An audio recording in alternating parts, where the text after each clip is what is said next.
ce moment même, je me trouve dans le carré des Canotiers, c'est le quartier québécois de ce Festival de Loire. Donc je vais partir à la rencontre de Richard Lavoie, un grand spécialiste de canot à glace. Et puis aussi, j'aimerais en savoir plus sur son rapport avec la Loire qu'il découvre pour cette première édition, pour lui, et la comparaison qu'il peut en faire avec le Saint-Laurent. Richard, est-ce que vous pouvez m'expliquer un petit peu ce que vous faites au Québec exactement? Alors, moi, je suis ethnologue et archéologue Ouais. et je m'intéresse depuis, mon Dieu, une bonne trentaine d'années au canot à glace. Le premier témoin de la pratique du canot à glace qui a été faite par des Autochtones dans un canot d'écorce, croyez-le ou non, à travers les glaces, c'est Samuel de Champlain, donc en 1609. Et c'était un moyen de transport sur les glaces et à travers les glaces du fleuve Saint-Laurent. Pour la survie, finalement, pour pouvoir se transporter d'une rive à l'autre ou même à travers les glaces du Saint-Laurent, d'une île à l'autre. Et puis, on s'en servait pour transporter des marchandises et des personnes aussi. L'avion a pris le relais parce que maintenant, on peut transporter du cargo dans les avions qui sont à décollage et atterrissage court.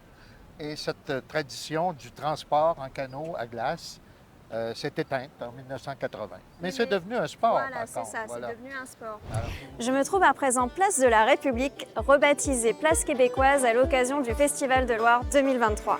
Alors, on connaît tous le hockey sur glace, mais est-ce que vous connaissez le lancer de hache comme sport national au Québec?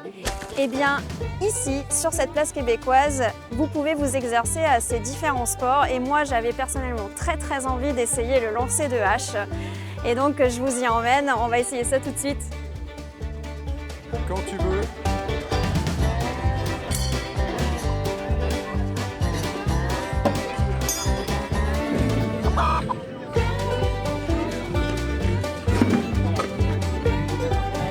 Quand tu veux.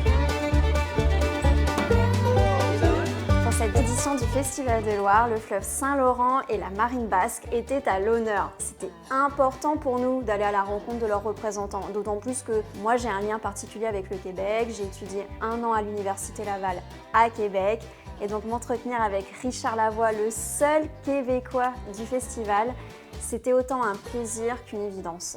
Et qu'est-ce que vous pensez de notre chère Loire à laquelle nous ici on est très attachés?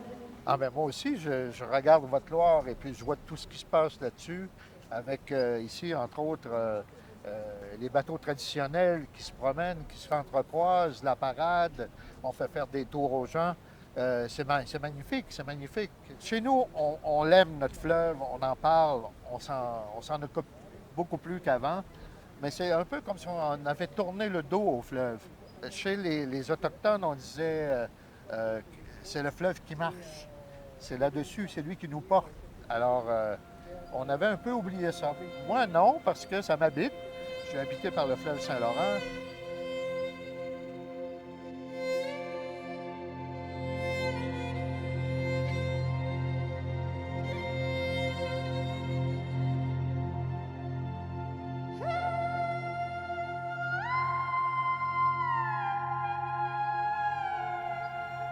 Je demeure près des rives du Saint-Laurent. J'ai toujours accès. J'y vais, je m'installe, je lis, je relaxe, je regarde. C'est de toute beauté. Merci Richard Merci d'avoir à vous. répondu à toutes nos Merci questions. à vous, c'est gentil. Merci. Et je vous souhaite de bien profiter du festival Merci. et d'Orléans aussi. Allez visiter le centre-ville, c'est vraiment magnifique. Oui, je suis allé, je me suis perdu tout à l'heure. Merci.